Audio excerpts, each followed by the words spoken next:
Ah, got a shadow. Good morning. Good morning. Sorry, I just muted you, Gail. Yes, you did. I won't do that long. Good morning, everyone. Thank you for joining us. Scano, Sego, Jody Nigasso. My name is Jody, and I am a co-founder of Grandmother's Voice, and I'm also work for the Halton Catholic District School Board. And this is day 2 of our speaker series, Awaken the Medicines Within. And we're so delighted to have our guests that are with us today, Gail, Whitlow, and Carmen Thomas. And then I have my the other co-founder and friend, Sherry Sayville. She can introduce herself. And we had a little technical difficulty, but we're working through it. Yeah, we're working through it. Hello, everyone. Challenges. My name is Sherry Sayville. I'm from Treaty 6 territory. I work for Halton Catholic District School Board, as well as so proud of and so honored that we were able to have the speaker series, this series of speaker series. It is just absolutely phenomenal. We've had nothing but fantastic response. Anything that you put in your in the Facebook chat, like it sends out algorithms that we know that we're being reached, or that we're reaching you. I'm sorry, and that we've gone live. So honored, and it's such a privilege. It's always so wonderful to listen to you, Gail and Carmen, and we're just so thrilled that you've taken your time to be with us today, and also to share your wisdom and awakening the medicines for not only you, but for our community as well. So thank you so much for joining us. Well, it certainly is a pleasure. And, I have to thank the idea of Grandmother's Voice as well. It's been a wonderful road to create something as precious and as important as this series and all the other work that has been done. All of the beautiful paint nights and all of the beautiful workshops that we've hosted over the past 4 years. It's really awakening that community spirit that is part of every family. So you don't have just a family that is comprised of your siblings and your mom and pop. You also have a family in community, you have a family in the larger community, and then you have a family sometimes that you don't even know you're touching. So it's really inspiring that we have this opportunity.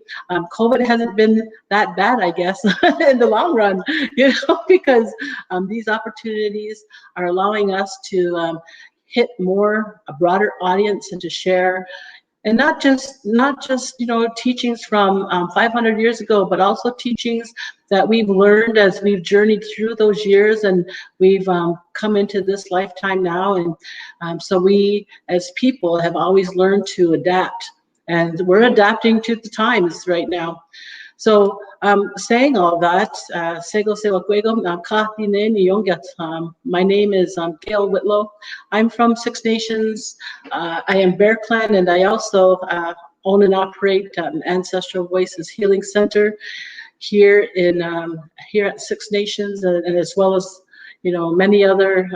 I have many other areas there too, but today we're focusing more so on the sharing of our stories. So I'm going to turn it over to Carmen so that he can open with a short opening in our language.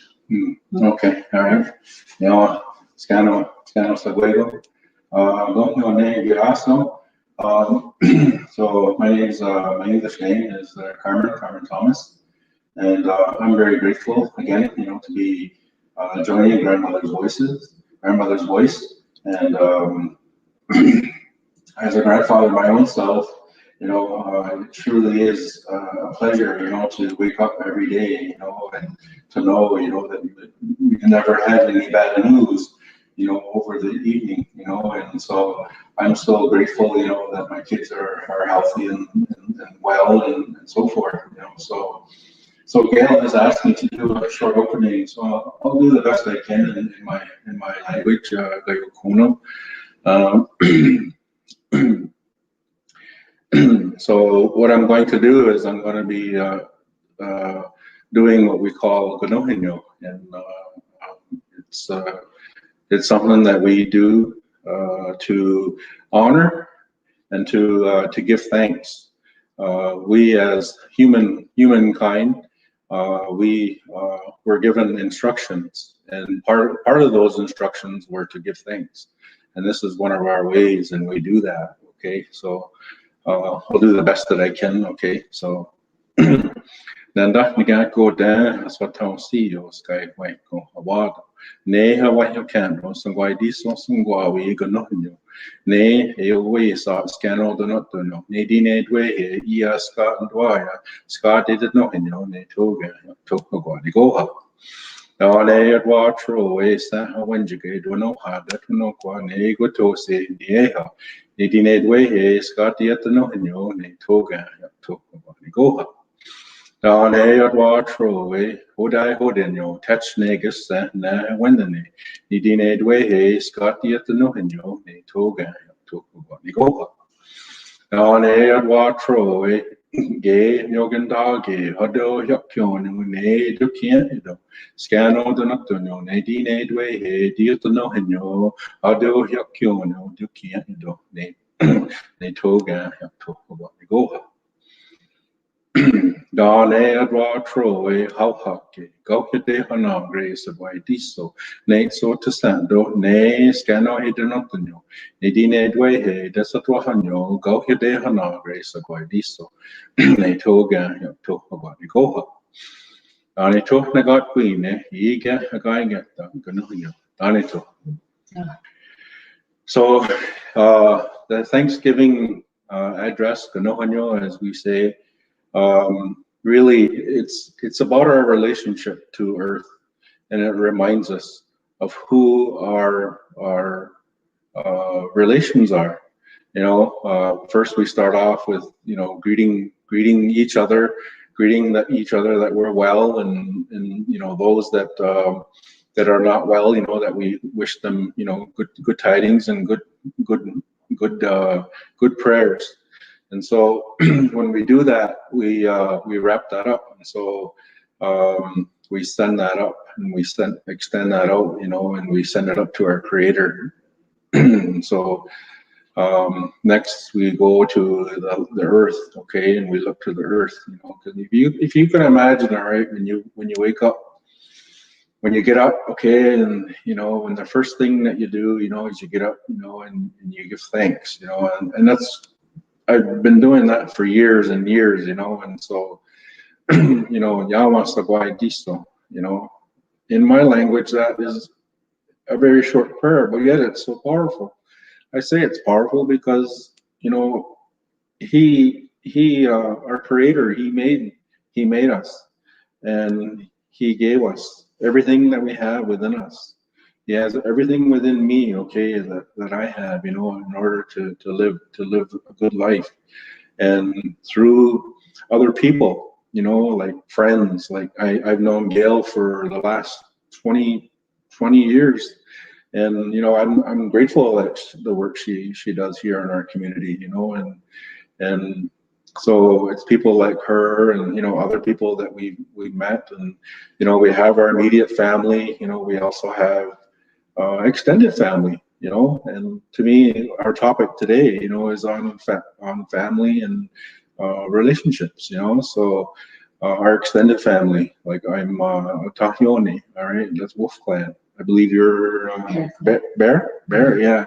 So so being, you know, Wolf, you know, I have cousins, you know, I also have brothers and sisters, you know, so I've got some brothers and sisters in Tyendinaga, Cattaraugus, you know, so there's just a few communities, you know, like we extend our kinship. That's what they refer to that to, you know, is that we have you know, that that linkage, or that connection. That's the word, yeah, connection. That connection to one another, and so there's that. But also too, you know, when, you know, if we lose our grandparents, you know, then, you know, sometimes we can adopt, or like we can just, you know, like I asked someone, you know, would you step in? Would you be like a grandfather? Would you be like a grandma for me?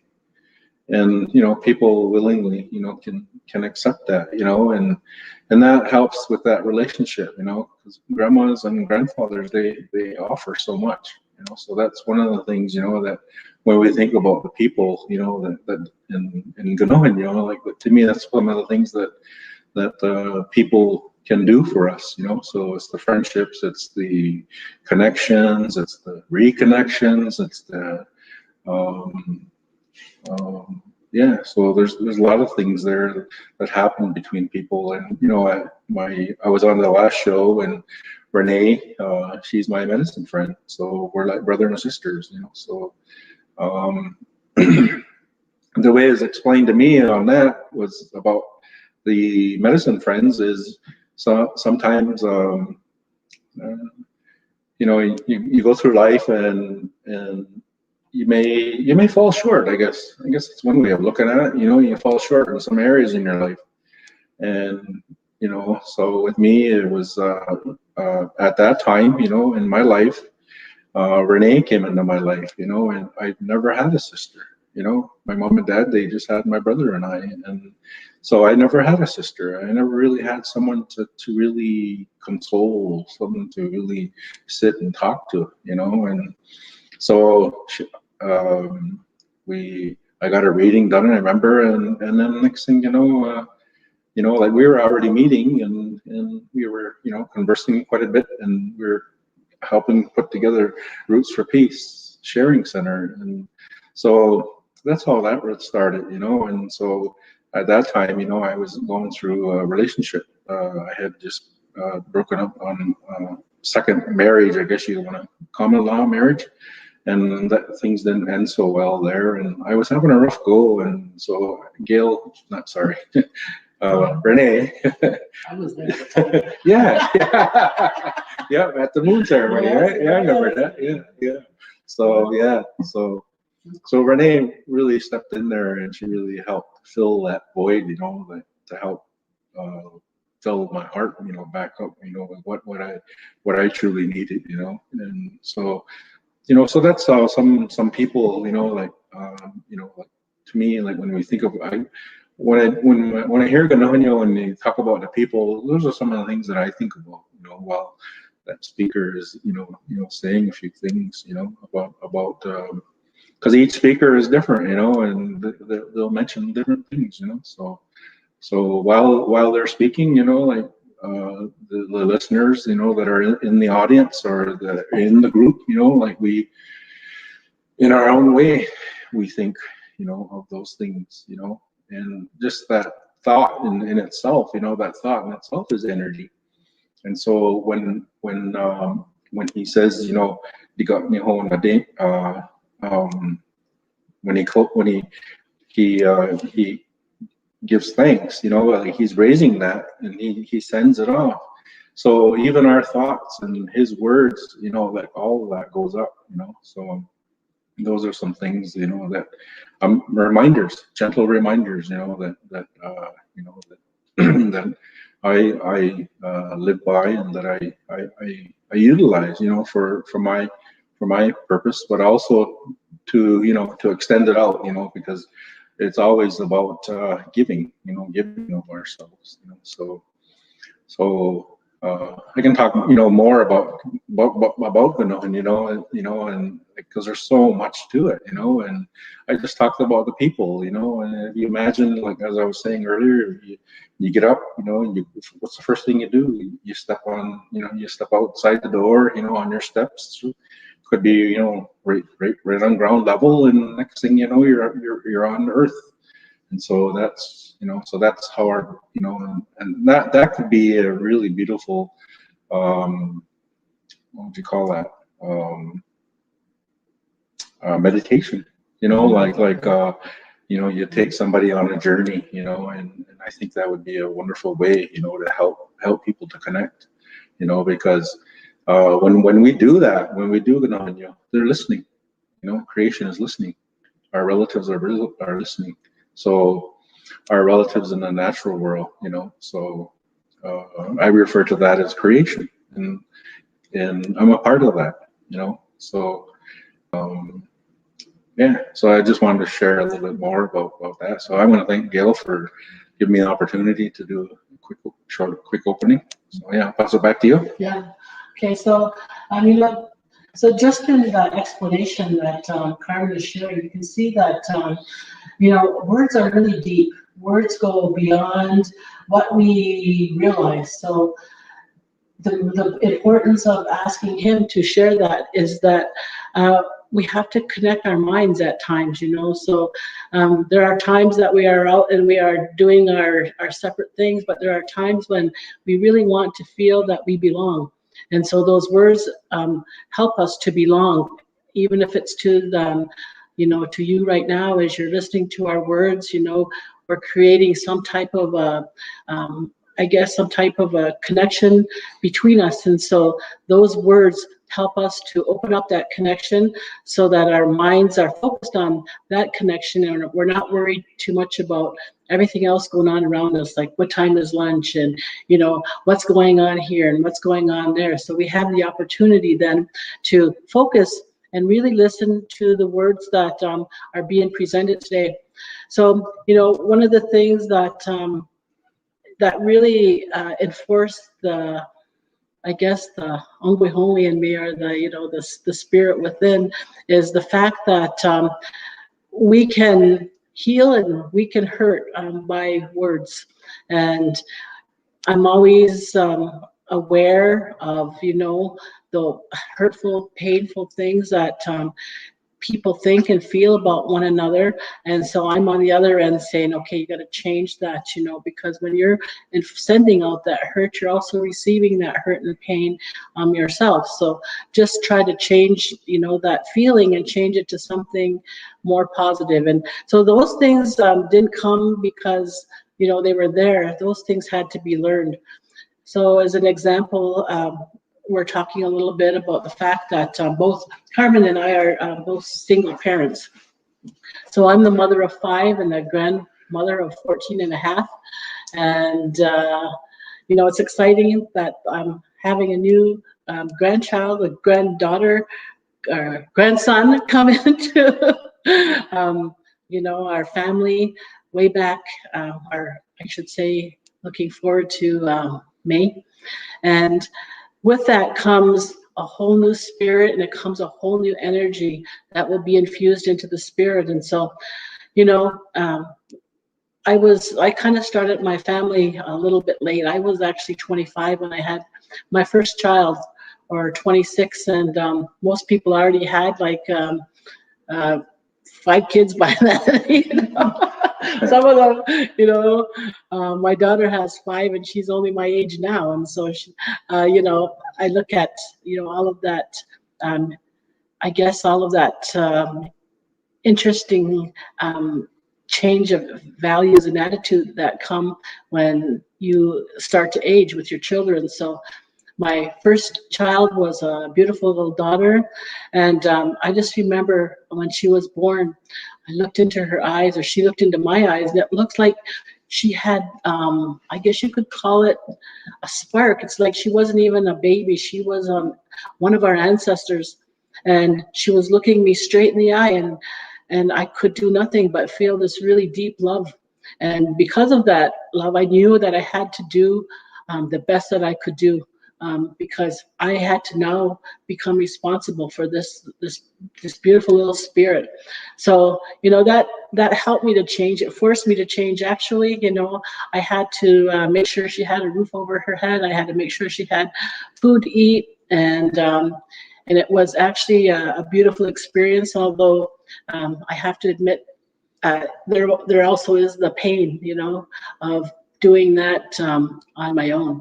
So I ended up raising 5 children, basically all on my own. And each experience, each child brought new teachings into the perspective that I had. I realized, the more that you work in that energy, the more that you learn from your children as you watch them. And I can remember being angry I can remember going through tough times, and I can remember having to struggle deeply. I had no choice. I had no choice but to provide. So there was a lot of things that I may have done wrong at the time, but over time, I was able to recognize what those things were. And I realized that I also done a lot right. Because I look at my children now, and I can see, that they have my spark, and they have a lot of characteristics that they wouldn't have got had I not been the mother that, well, I am, and the grandmother that I am at this time. So the interesting thing too is then you look at your grandchildren, and every grandchildren is nothing but love.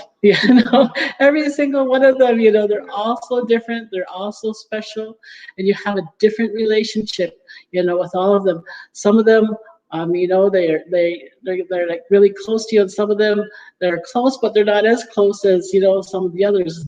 But that's the way it is with siblings as well. It seems that in a family, you all grow up together, but over time you develop into the beautiful souls that you're put here to do. And so part of that does involve, separating and going on your way with a new family.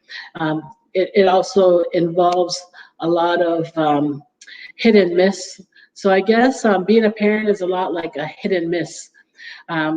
You do it the best you can do at the time. And if you make a mistake, nothing you can do to change it, but what you can do is learn from it. And when you learn from your mistakes, then it makes you a better person, because then you can move on and you can just keep making better decisions and better decisions. And so now I'm over 60 years old, and who would have thought that I would have got to this age so fast?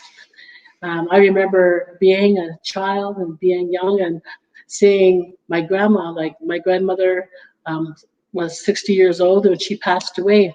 But I remember her looking like a grandma. She had, her hair was all gray, and she looked like a grandma. And I don't think I look like a grandma. My hair hasn't even turned that much color yet, And I'm going, okay, I'm relating back to other people I know at my age, and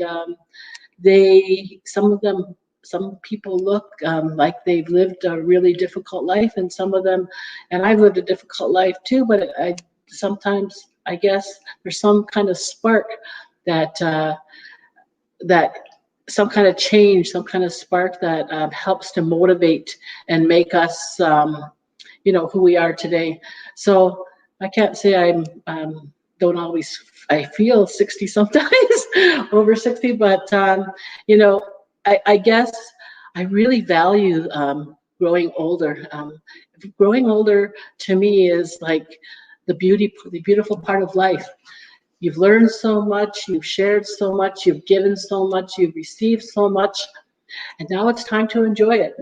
You've put out all of that hard work, and now you're to a place where you can start to share what it is you've learned over these times, and you can help to empower others because you've made it through where they are now. You've also had the opportunity to make so many choices that, if they weren't the right ones, well, you still had time to, go ahead and create some kind of adventure that maybe you've always wanted to be on, but you've never had the ability. So once you raise your children, it's not over yet. So they get to an age where they're on their own, and that's actually scarier than when they're little. So sometimes, I see my children, and they're, they're going through all of that stuff that happens. Two of my children have 5 children. One of my children have 3 children. And so I can see that family dynamic and thinking, boy, how did I survive that all those years ago, but I can see the beauty in it too. Like I can see how, they have created a relationship among them. And it's really fascinating to me now that when I see the parents getting a little undue stress, I just have to remind them, I said, yes, but they're going to be 10 and 20 years older real soon. And then you're going to have other issues that you have to deal with, and you won't be in control then, you know, and that's part of what shapes us to become the grandmothers and the teachers and the elders. Like when I was younger, when I started having my children, I had also been on that spiritual journey. And there were many times that I had to attend ceremony. You know, something in me told me I needed to attend a ceremony. And because I had 5 children, I wasn't always able to bring them all with me. I had to sometimes sacrifice time with my children in order to be on that path. And sometimes I felt guilty about that. Well, a lot of times I felt guilty. And so some children would come on one journey, and then some children would come on another journey with me. And it was all about spiritual growth. So even me being the bearer and the, you know, bringing up these children, I also had still my path that I had to follow. So, you know, following that path of, I guess, spiritual development, I would call it the ceremonial path, the path of the red path, the path, the healing path. I don't even know, you know, the exact right words to explain the deep feelings that I had when I had to go on those journeys. Carmen and I actually Sundanced together too, 2004, 2004. But I mean, we were involved in, you know, a lot of ceremonies together that helped us to develop. And in those times, you know, you have to wonder about your children. And I was really lucky in that I had my parents. So a lot of times, my parents, looking from their point of view now, they helped me. And sometimes they would just come and they would take some of my kids. I said, well, when are they coming back? I go, don't worry about it, they'll be back, you know. And so my one son, my older son, spent a lot of time with the grandparents, and sometimes it was like I didn't have any control there, because my mom and dad would just come and say, oh, we're taking him, you know. And well, and he was fine there, you know. And so they loved the time that they got to spend with their grandparents. And so now I'm that grandparent, and I realize the importance of that time, you know, away from the hustle and bustle of the struggles that you go through as a parent. So with that all, so that's kind of like our first family. So that would be the family that we were born into. My mother and father, they worked really hard. They were hard workers, and we lived for the first few years of my life over in across the border in Buffalo, New York. So I was able to really gain a lot of teachings there as well. So when we lived in Buffalo, we would come home on the weekends, or we would come home during the summer, because my mom was a registered nurse. And so she worked at the hospital on the weekends on this side of the border. But we are never disconnected from the res. And through those times, I guess the journey that we went through to be in both environments, in the city, it seemed as if there wasn't as much racial profiling, I guess you could call it, back then. I didn't know that there was so much discrimination, because I went to school with every color, every nationality, and we all got along. And it wasn't until I moved home, we moved home when I was in grade 7, that I started to experience a more of a racial connotation. And as a matter of fact, it really affected a big part of my life there.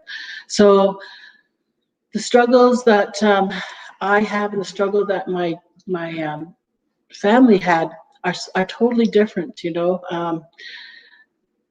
I suppose we could go on a long time about, all of those personal things, but they all shaped me to be the mother that I was and am, and the grandmother that I am and will be. So with that, I'll turn it back to Carmen for a few minutes, and we'll see how we play together with this. Okay, all right, okay, all right. Well, I myself, I'm a grandfather.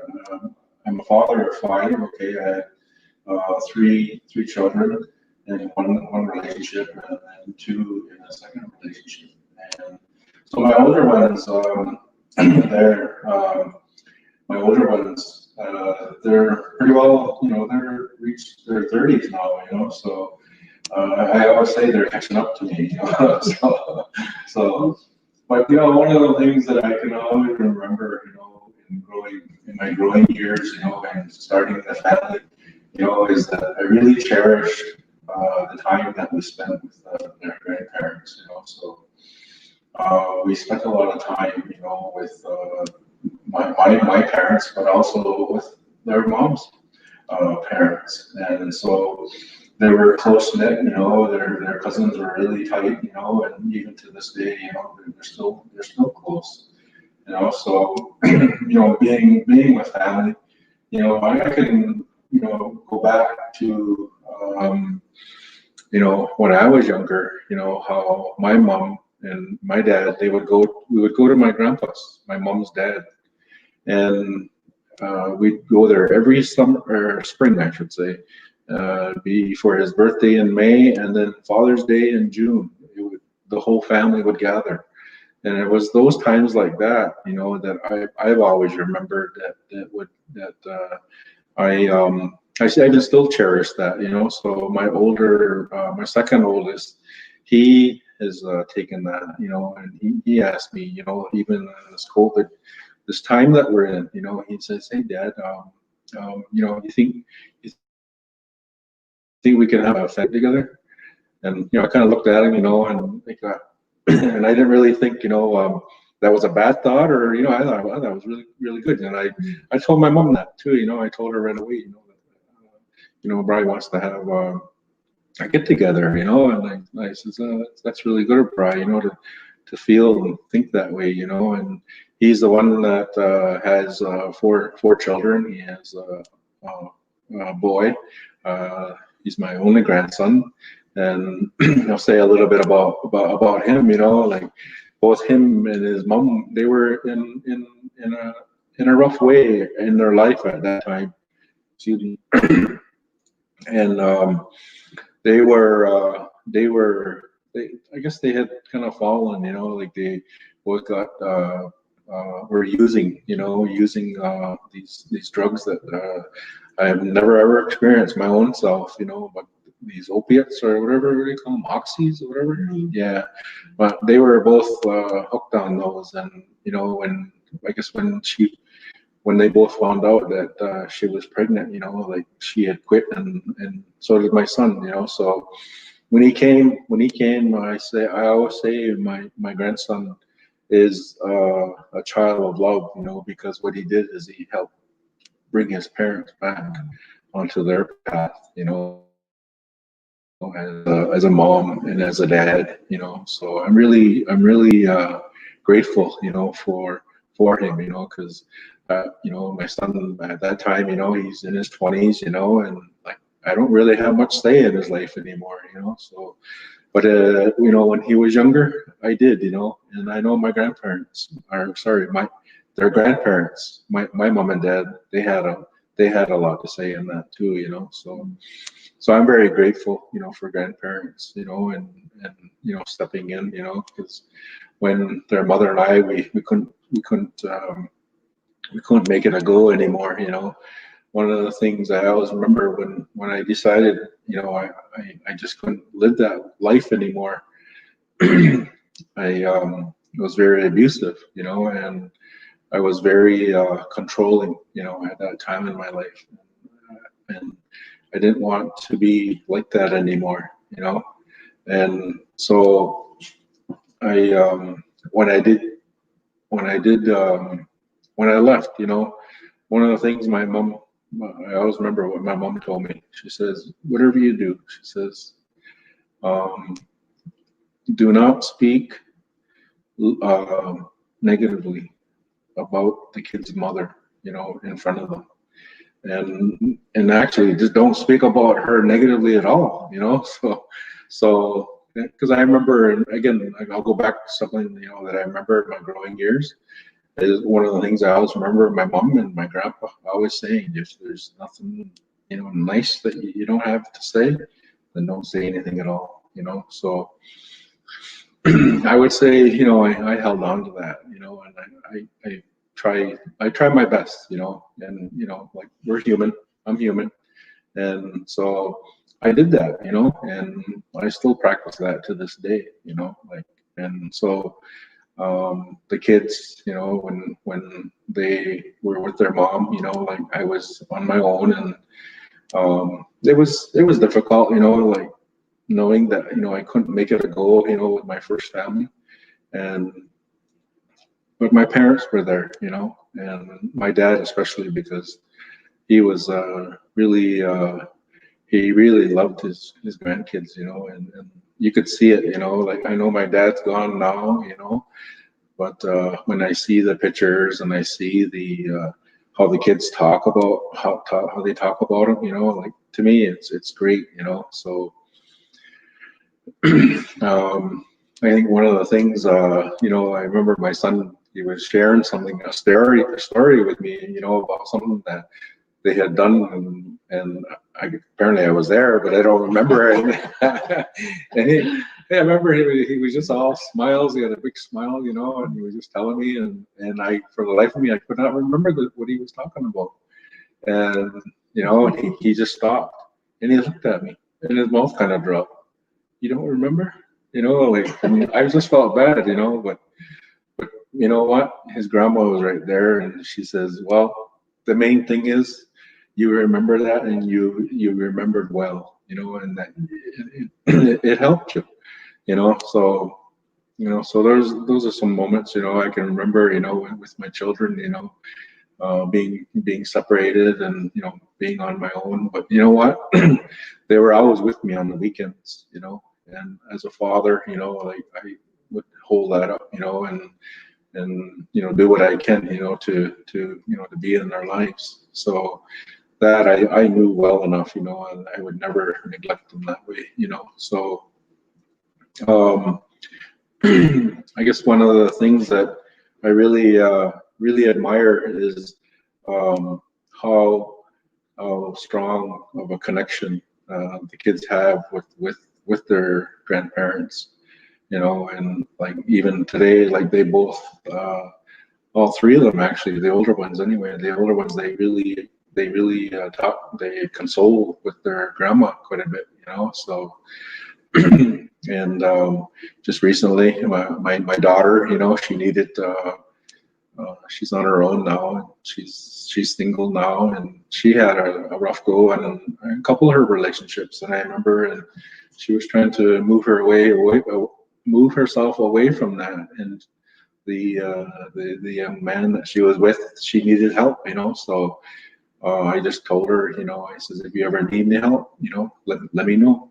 So she, both times I remember that happened, you know, she asked me, and I just, you know, got on the phone, and I talked to the young man, and I asked him what he was doing. And you know, I didn't raise my voice. I didn't, you know, I just held myself, you know, and just you know, reminded, you know, of the situation and what it is, you know. So I guess, you know, I really hold that protector, you know, I really hold that dear to my family, you know. So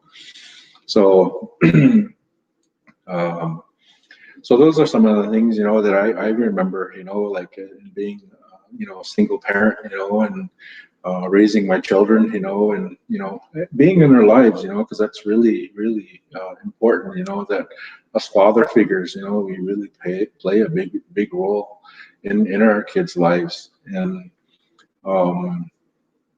knowing that, you know, you know, there are some holes in my relationship with my kids, you know, I just keep telling myself, and I keep telling them, back then, I wasn't a healthy person back then, and I didn't make good choices. But you know what? Today, I says I've learned from those things.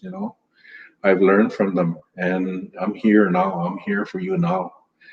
So I tell my children that, and I know my second oldest, he's very sensitive. Even though I've gotten really sensitive, on the speaker series here, and I've shared some tears, so.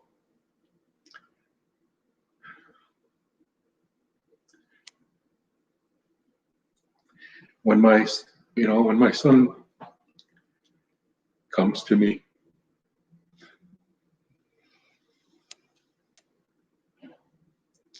and he's got a problem, and or I know he's in a situation that he's having a rough go, I can actually feel it. I can feel it, 'cause I was there before. I remember being a parent at his age, how I didn't have my words, So now that I do have a voice, now that I have experience, I share my experience with my kids, and I'll just I use my words, kind, caring words, amanhauta, So to me, those moments, like those moments are really precious, because he's gonna take that, and he does utilize that, because like I share things with him about things, our ways, and our language and so forth, and some of the things, that he when he practices, with his kids, is he uses the language, and I'm very, it makes me smile, when he does that, and when he helps, his children that way. And I myself, I'm always calm and cool as a cucumber, I say. and yeah, so they, I know my grandkids, they just past Christmas, we got together, and I made my youngest ones, the grandkids, they love dresses, and I remember when it come down, the one especially, I remember the one twin, I think I was there for about a couple hours, and during that time she changed 3 times. She had 3 dresses, and I guess she had to show them to Grandpa, so Papa, so Papa was just smiling, so what I did this past Christmas was I got a close friend, his wife, to make a homemade dress, and you should have seen her when she opened up her present, and this past Christmas, it was really magic, it was magic, because she put a spark, and she had a spark. I just seen the look on her. She goes like that, yes, and then what does she do? She had just the top on, and she just right in front of, just takes everything off, and then she puts the dress on, so to me that was a magical moment, and I had to get my camera out for that, so she was spinning there, and so those are some pleasant memories, as grandparents, that we can enjoy, because to me, if we didn't get it right the first time, we get a second chance, and that's true then. Yep. So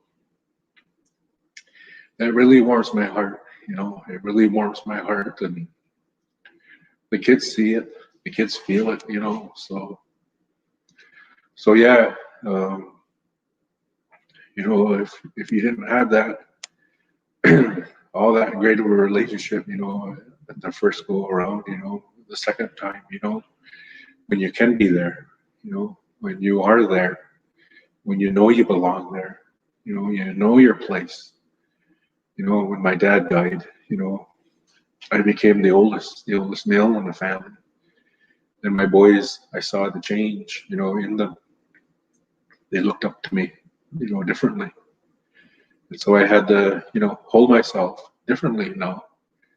And so, like my grandpa, or my dad played a big part in the kid's life there, So I'm very grateful for my dad and the memories he created with the kids.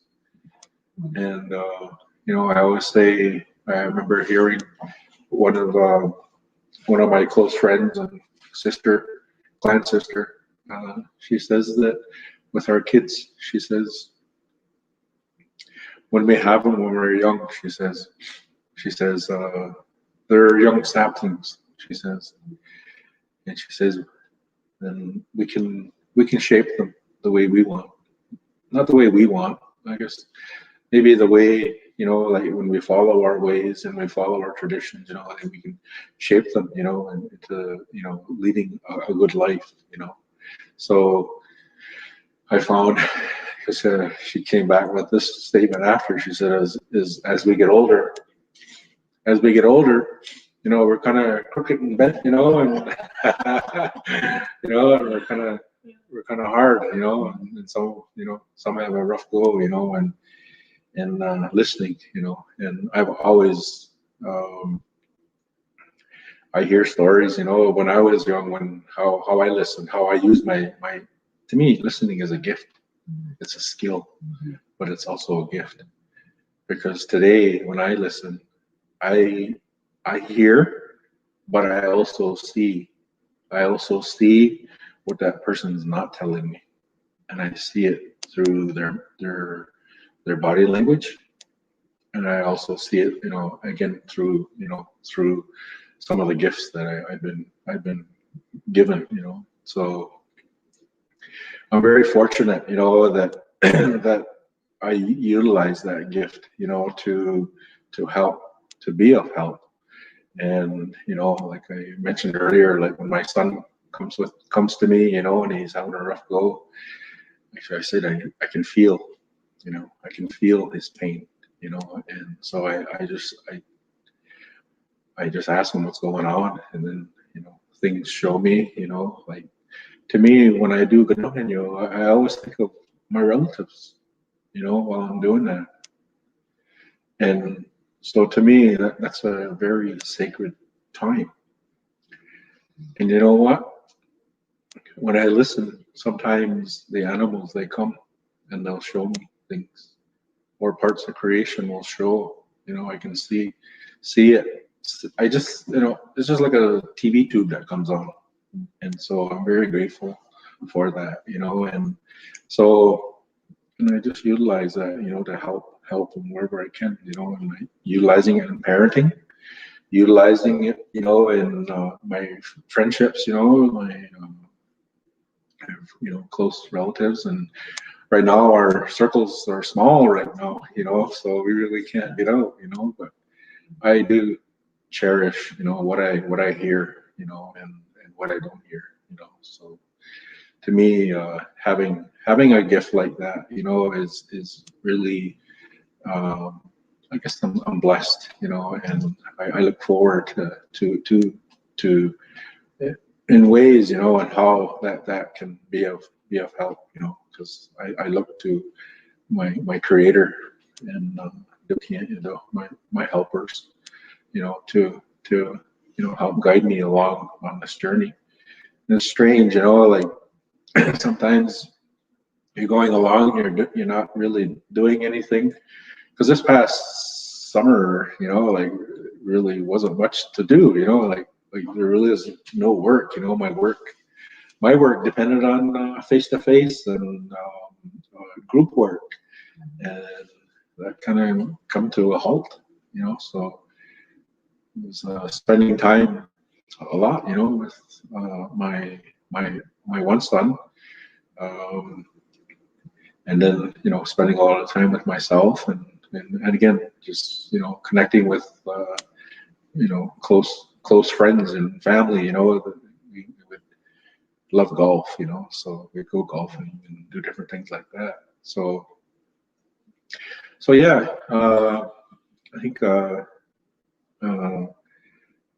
we can share a little bit more after, but I think I'll pass it over. Yeah, I'll give you the baton back. Yeah, back to you. All right, I'll take it.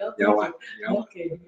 Carmen, the things that you've shared are so important for people to hear, because a lot of people think that they're the only ones going through struggles. So I think that's what we're talking about today. Is somewhere we had help through all of our struggles as we were raising our children, and sometimes those struggles came from unseen places.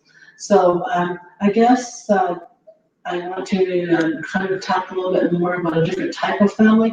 And I'm going to talk a little bit about, I guess, our spiritual family, and how our spiritual families came to be. So, I had mentioned, during the upbringing of my children, it was tough, but what I did right, and I know the thing that I did the most right, was I put them into immersion programs. And they lived and they were immersed deeply into the culture and learning our ways. And I know that it was the right thing to do at the time. There were, of course, pros and cons to that, but my core values stem from my the growth of my spiritual development. So, the first time you don't know exactly how to feel when you go into your first ceremony, or you don't know exactly how to, what you're supposed to take from, different aspects that come when you walk that spiritual path, learning and wanting to be and knowing more of your traditional ways. And I'm not talking just about us as Indigenous. I'm talking about every culture has their roots in what we might call a spiritual feed. So that spiritual feed, sometimes it can be like the church, sometimes it can be more natural, sometimes it's something that I equate to as feeding the soul. What feeds your soul? What type of teachings feed your soul? What types of events teach your soul? So for me, I found the value of understanding more about my clan.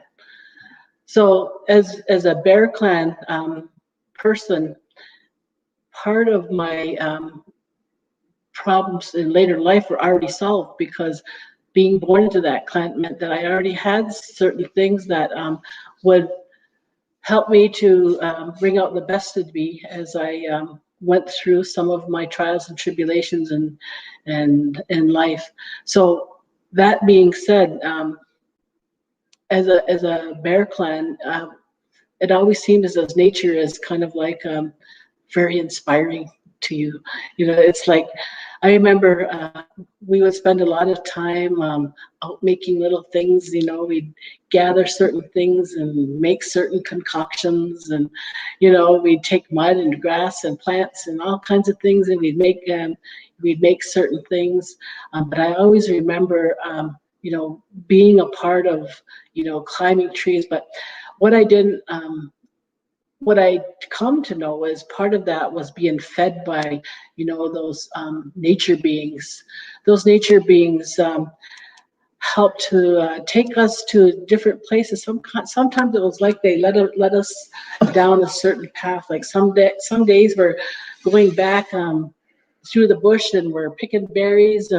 Some days we're climbing trees, and some days you're doing all kinds of things. And as a child, that was part of what we had to learn, because all of the aunties and mums, and they'd be out in the house, especially on a Sunday. On a Sunday was that special day, and Sundays, So all the kids were put outside because inside the women were cooking, and I don't know exactly what they were doing because us as kids had to be outside. And I always wondered, did they ever check on us? Because boy, I remember one of the things I used to love doing was climbing trees. And I remember climbing really high in some of those trees, and I never was scared. And there was something in that, and climbing that tree, that made me feel really good. You're up there, but then you got to be a mother. It's like, what are you doing? Don't climb so high in that tree, But as a child, we made our own swings, and we learned to do different things. Like sometimes we would bend over those tree branches, and kind of like have kind of like a little a boats thing going on. But there were so many things that we invented.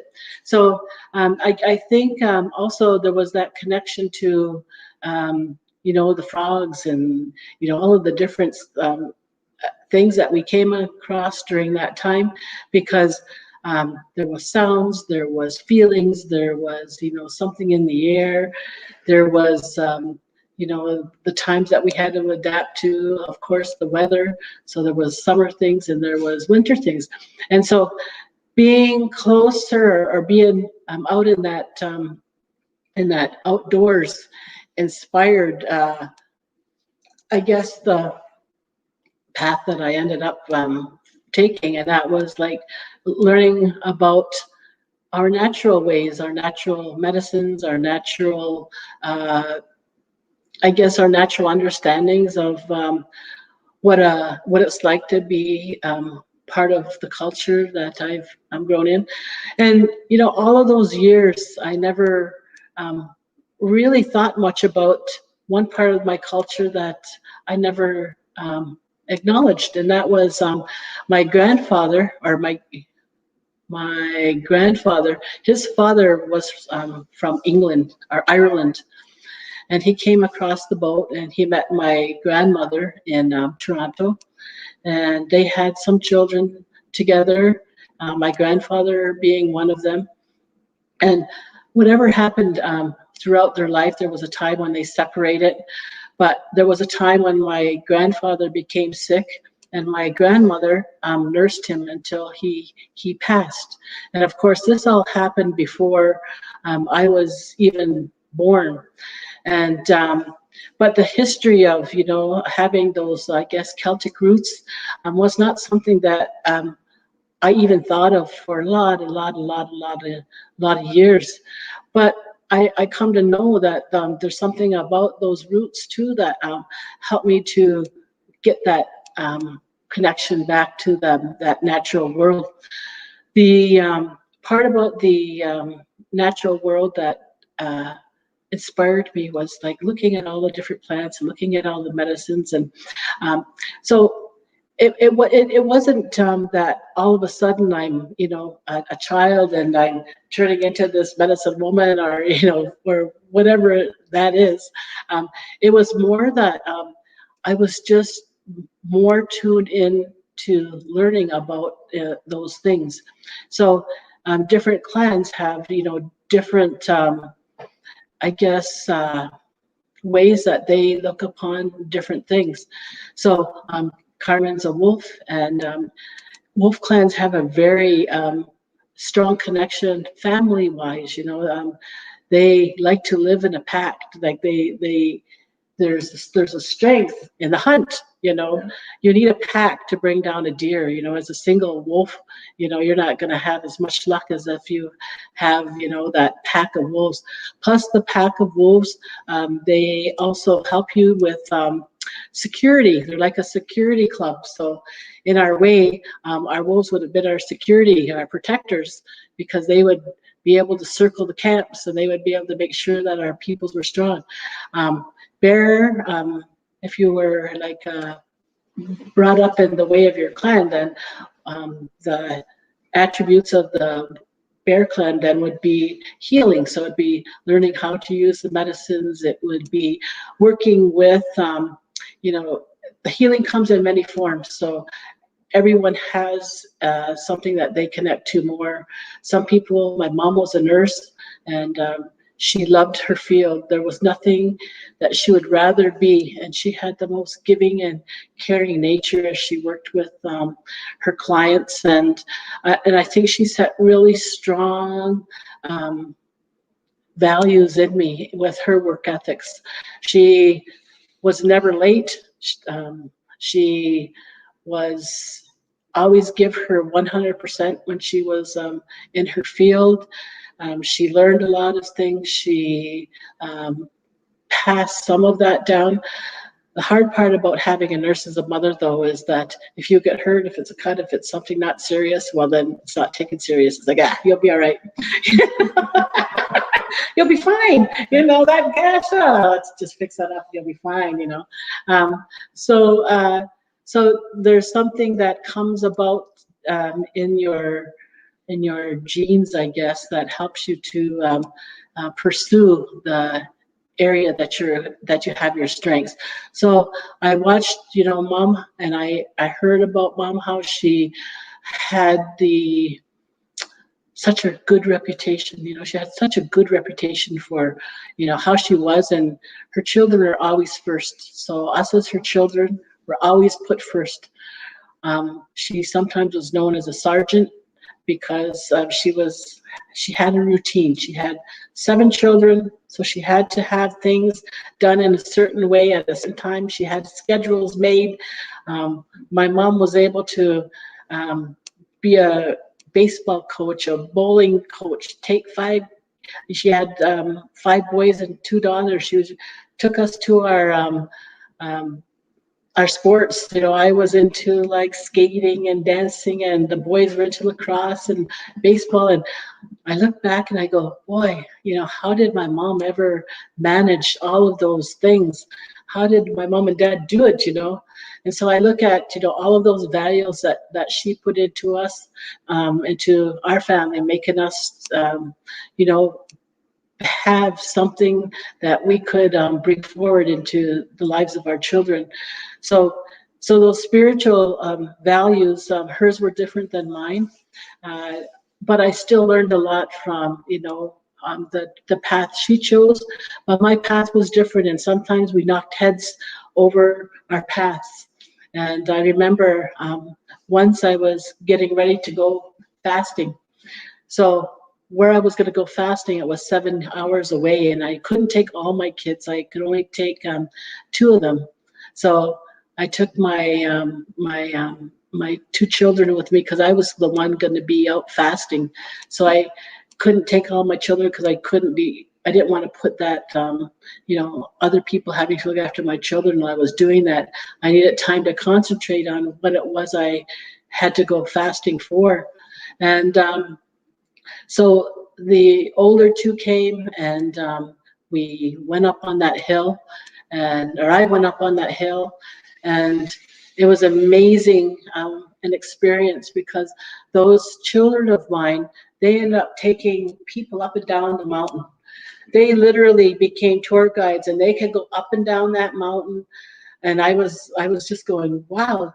They were, you know, helping with everything that had to go on during the camp. And I think there was some spiritual growth that they received from, you know, that experience. So I was getting mine one way, and they were getting theirs the other way.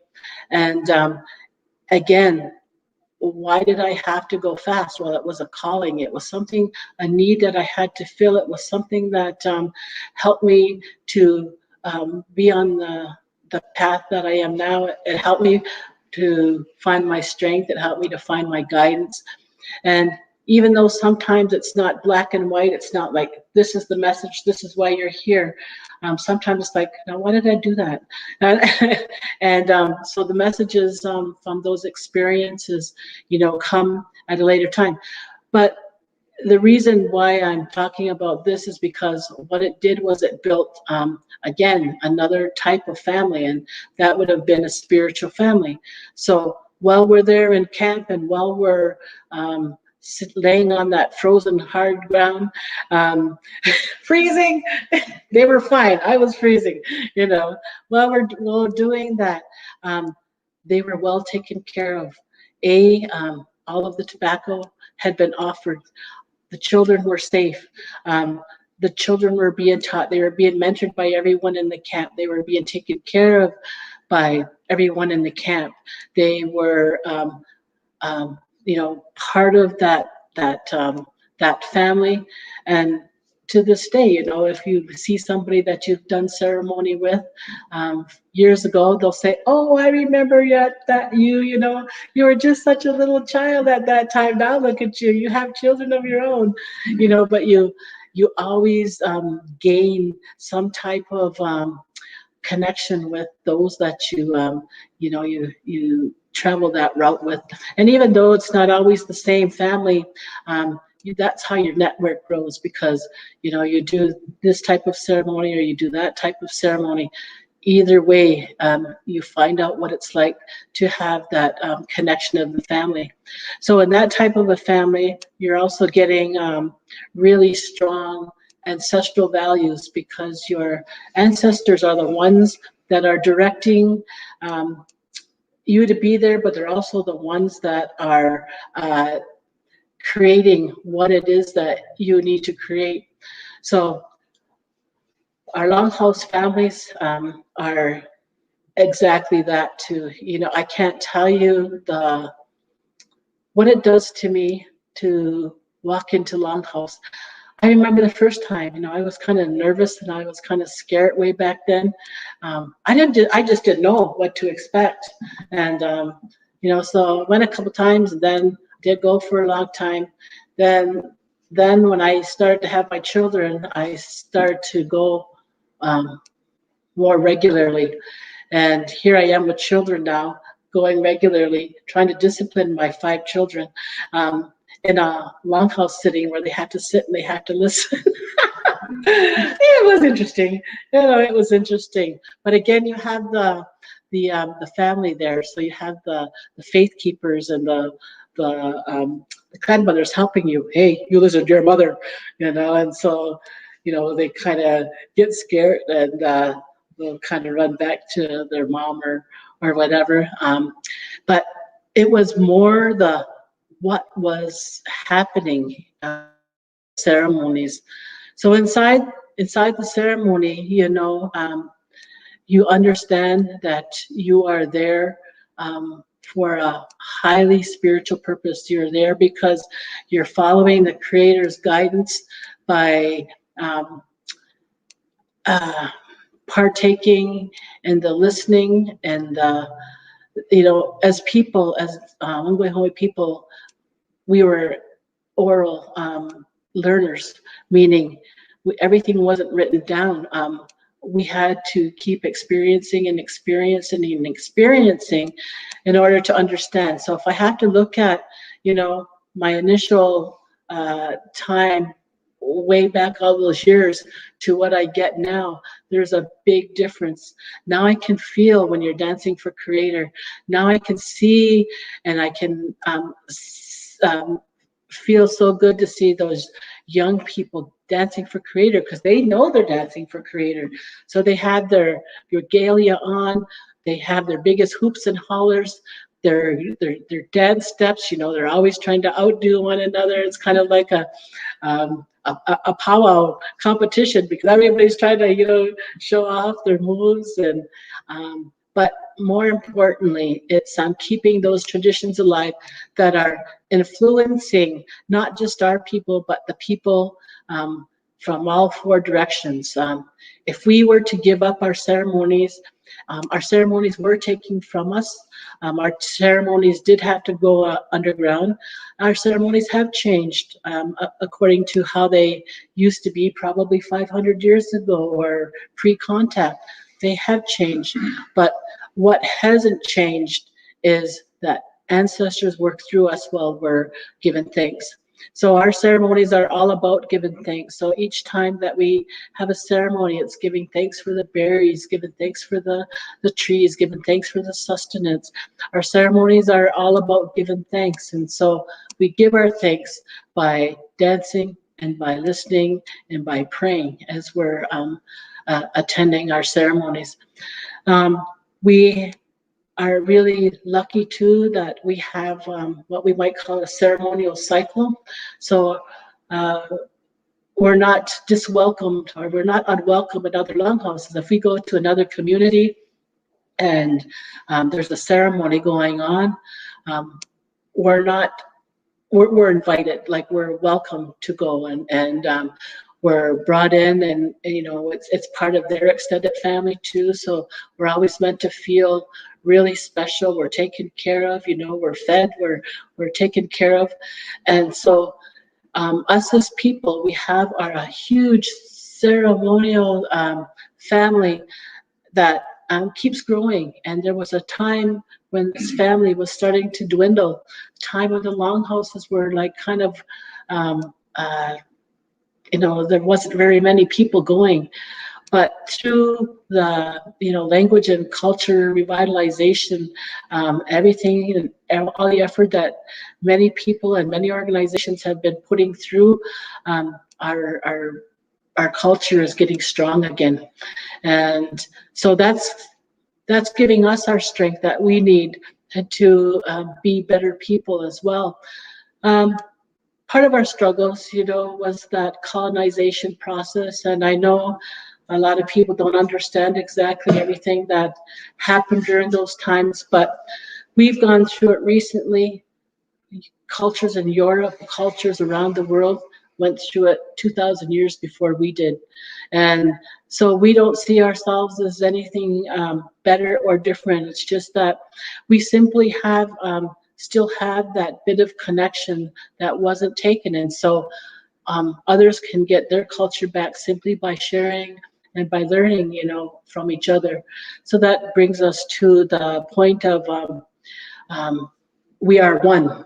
A lot of times, you know, I shared my thought about my Irish blood because maybe I was ashamed way back then that I had Irish blood and I wasn't full on Gwaihome, but that's not the case anymore.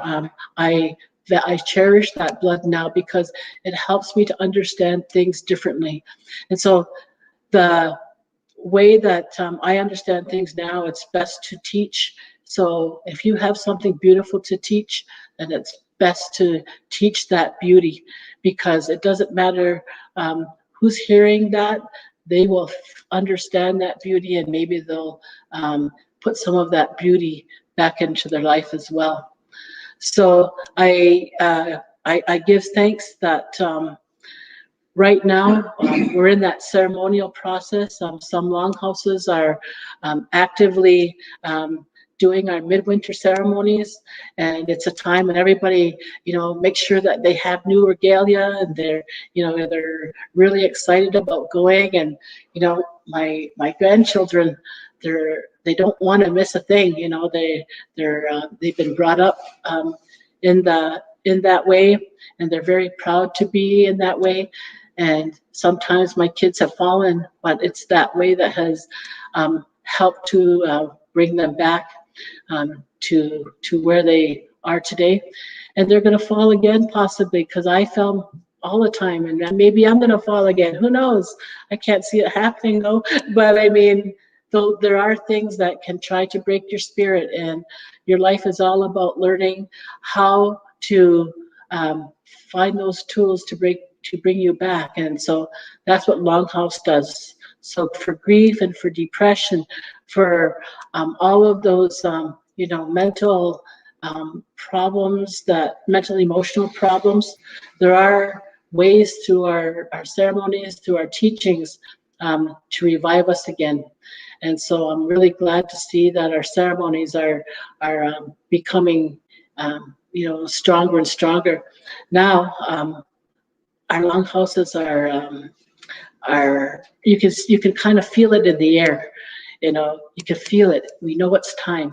So our longhouse starts next month in February, and so I get, but the energy is still here. It's that time of year for, you know, those dances, those songs, those prayers. So with that, I'm going to turn it back over to Carmen, because I can see him going, I got a point about that. So let's hear his points about all of those things. All right. Well, thank you, Gail, for sharing. I think what come up for me during that was,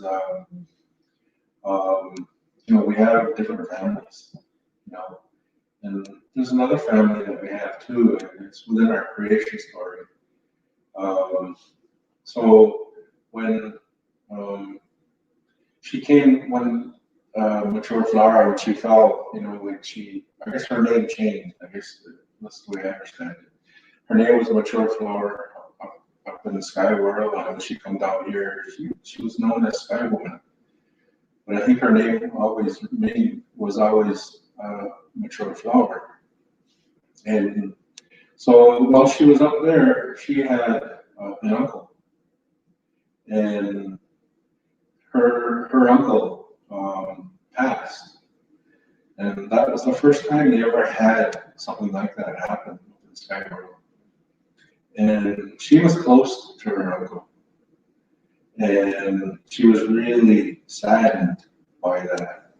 So what they did is they played a game for her, played a lacrosse game for her to help cheer her up. Now, I remember when I first heard that story, you know, I heard that and you know, so we do that today. You know, we play that game. We play that game of lacrosse, you know, to help cheer up somebody. You know, like if somebody is, you know, maybe they're grieving away, or they've lost something, or there's just something about their spirit, something that they're just missing. And they'll play a game, you know, they'll play a lacrosse game or a ding ball game or some medicine game, and that'll help. You know, it invites the spirits to come in to help lift that person back up. And so when Renee and I did our renewal, like when we put our medicine friendship, we played football. All right. So one of the speakers, he hired a bunch of young mush and old mush, you know, and so both her and I, we got to, you know, stand there, watch the young mush and old mush play, you know. So that was it was fun. It was fun to watch, you know. And so getting back to that story, so her uncle passed, you know, and so she remembered that, you know. And before he passed, he said, if there's anything you need, you know, I will be there, and I will help you. So she remembered that. And so, you know, when she come down, you know, she landed on the turtle, you know, and, you know, the story, you know, how she, you know, grabbed the earth, you know, she asked the animals, you know, to help her.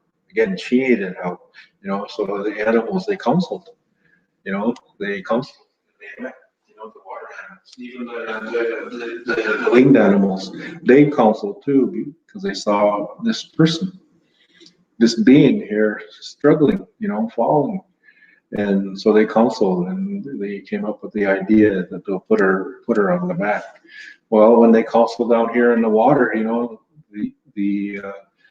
the animals, you know, they said, well, we know that there's, you know, there's earth down there, you know. So to me, again, that's something, you know, from within that story that we do today. You know, if there's anything, you know, like if there's a problem, or if there's we need help, or we need some assistance, you know, we go around and it's almost like we start a little web here and there, you know, and we go talk to that person, and then they'll tell you, oh, maybe go see this person, you know. So then you're on a journey, you know, and you're learning, you know. So I remember Faith Keeper telling me, he says, you'll have an understanding when you begin, and then when you're done, when you go and visit, you know, and you talk to, he says, you'll have a greater understanding, you know. So I truly believe that. And to me, as a Tahione, you know, Wolf Clan, that's one of our rules. My teacher at Judah's Place had mentioned, you know, that Tahione, this doesn't mean wolf clan. It's describing something, what they're doing, and they're finding finding a path, and that's one of the things that the some of the wolf clan people do. You know, is they find a path for the rest of the societies, the rest of the clans. You know, so. You know, if there's any change to come about, chances are you're going to see wolves there, you know. So you want to bring change, you know, hire some wolves. You know, bring the bears, you know, because they'll be there, you know, because they're astute in their ways, you know, like they're strong, you know. And yeah, there you go. and the turtles, you know, one of the things about the turtles, you know, is that they're political. You know, but they go in, and when they go in and they come back out, it's almost like they counsel within themselves. You know, and you know, some of the best speakers I've heard, you know, are Turtle Clan. You know, their ways, you know, their ways of speaking. You know, like it just boggles me. You know, like just to hear someone speak. You know, and just how the flow of it. You know. The one fella I was talking to, he's Wolf Clan. He was telling me, he says, "Yeah, those turtles, you know." It says it's almost like they're speaking from a well. He says, if you see a natural water coming from the earth, you know how there's a place in Ganajahari, I think, or someplace around where Tom lives. There's I think a pot, they call it. A melting pot, or it never freezes, and there's always water coming from. It's a natural spring. So I think, you know, like, you know, and when he said that, you know, and when I hear a good speaker and I think about that water, you know, and how it flows, you know, because when a person, you know, is speaking well, you know, they're connected, and you know, they're flowing just like water, you know, so. So getting back to that story, you know, the animals, yeah, they counsel, and they helped her, you know, and so she went about her way, and you know, she gave birth, you know, and so, you know, they say that when she created the earth there on the turtle's back, you know, that was became because her mother, wait, no, how did it go? The daughter. The daughter died, and then they buried her. So that was the kids' mother, and you know, so that's on one level, you know, like when we say our mother the earth, that's our true mother, and so that's one relative that we have, you know, and another is when grandma through the story, you know, they Flint and they got arguing, and something happened to their grandma, and grandma's head fell off. So, our creator, what he did is he assigned her that role, that duty. You know, he took her head and he put her head up in the sky to help light the night. That was like the sunlight or the moonlight for, you know, to help keep things lit for the nighttime. So there's our grandmother right there. And remember I was telling you about where her uncle? Well, her uncle came back and she asked, and the creator asked him if he would help, because he had remembered what his mom had said, that she had an uncle, and she told him that story, you know. So it's really important that we share past things in our lives, past things, like hand things down, you know, because that becomes valuable information, you know. So that's one of the things that I get from that. And so he asked his great uncle if he would help light the sky and make it so that it would warm things up even more. And so he agreed, and so he became then the sun. So we refer to him as our elder brother, but we also refer to him as our great uncle. And you know, Gail was talking about the sun dance, and I just want to share this because I think it's important because it's for the men out there. I was at a Sundance at 2007 down in South Dakota, and some of we have friends from that came up here and New Credit, and we became like family, as she was saying, ceremonial family. And so we went down there to support this young gentleman, this young man. He was the conductor, and he was the head of it all, the chief, Sundance chief. And so I just went down just to help, and I didn't have any thoughts, of going down to dance or anything. I just wanted to help and be a fair keeper. And so that day, when I danced, I think it was the fourth day, the last day. It was the last day. I remember I was shown something the first night, and what happened was this buffalo came.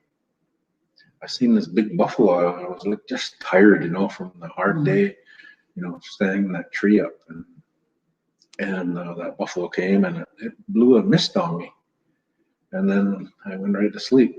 And so the next morning, I shared that with the conductor there, with the chief, and he says to me, he didn't say anything. He didn't say anything to me. All he said was this. He just went, looked at me, and he said, "So, you gonna dance?" That's all he said to me, So I says, "Well, I'll think about it." I says, "For now, I just want to stay in my role. I want to help." And so the next day came, and again, he come out at the end of the day, and he asked again. He looked at me again. "So, you gonna dance?" So I thought about it, and I went back to him, and I said, "Yeah." And you know what? The family was there. Like I had no skirt. I didn't have nothing. And the family came forward, and a skirt was given to me, and so I was taken care of. I hear all I was worried about was I didn't bring anything, but you know what? My family was there, and so they supported me. So I danced the first day. On the third day was my first day, and then I danced the last day. And when I pulled those skulls that day, I remember I was going around, and we faced the east. I remember when I looked up, and I could see. I looked right at the sun, and I could see right in the sun there. I could see that Mohawk warrior, that emblem, the Mohawk warrior emblem. Yeah. He's got the Mohawk, I could see that. I could see that behind the sun, and it's like he let out a war cry. And then I felt something like I never felt before. It was a power, it was something like I just got stronger. And I went around again, and we come back around, and we faced that direction again. And I looked up again, and there I seen him again. And this time what he had a bow, and he went like that. And when he went like that, holy man, I felt even more power. So I finished that, and we finished the ceremony. We danced out, and I felt, I don't know, I just can't explain it, but it's just the feeling, and it's a great feeling, and one of the things that I came back and I shared that with a friend of mine from Oneida, and he told me, he says that's special. He says you have to share that with the men. He says because the sun represents something to us men. He's our greatest role model.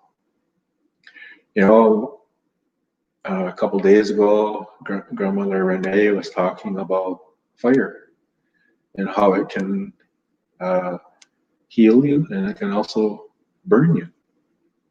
Well, I think of my role, you know, like, you know, taking care of a fire. I would want a fire for my home that would warm the house. And so that warmth of that fire is a male energy. And so I myself, I look to that. That's my role model, you know, of looking after a fire like that. That's I'd want to be warm like that. You know, I want to be welcoming. You know, I want to, you know, people would just feel cozy. You know, you come in from a cold day, you know, you peel off, you know, you sit down and you sit by the fire, and you know, you grab a hot drink, you know, and then you just feel that warmth, you know, and it goes right through you, just like how the wind does. So yeah, that's something, you know. So I really admire, you know, the men that really look after their families, you know, and as an uncle, you know, as a grandfather. Oh, there you go. Oh. That's perfect timing. Couldn't have asked for anything better. Like Oh, we planned that. I thought that was your doorbell. it's the magic. It is. It truly is the magic. It really It is. is Like amazing. And the sun, you know, Carmen, when you were just finishing up and talking about the sun and the warmth that the sun brings, just at that moment, the sun came in. Yeah. See? Came in and warming up my heart, and warming up my room. And man, oh man, this has just been such an experience. You know, I want to call you uncle. You're my Uncle Carmen. And I absolutely just love everything that you've said, all the words, and starting us off in a good way. And, you know, and talking about how the different lessons that we learn in life, you know, from starting our family young, maybe having a couple of families, maybe having a couple of relationships that didn't work out, but that's all part of the journey, right? That's all part of how we're finding who we are, and where our energy is, and where we're really attached to source. And that's our creator. And miigwech, thank you so much.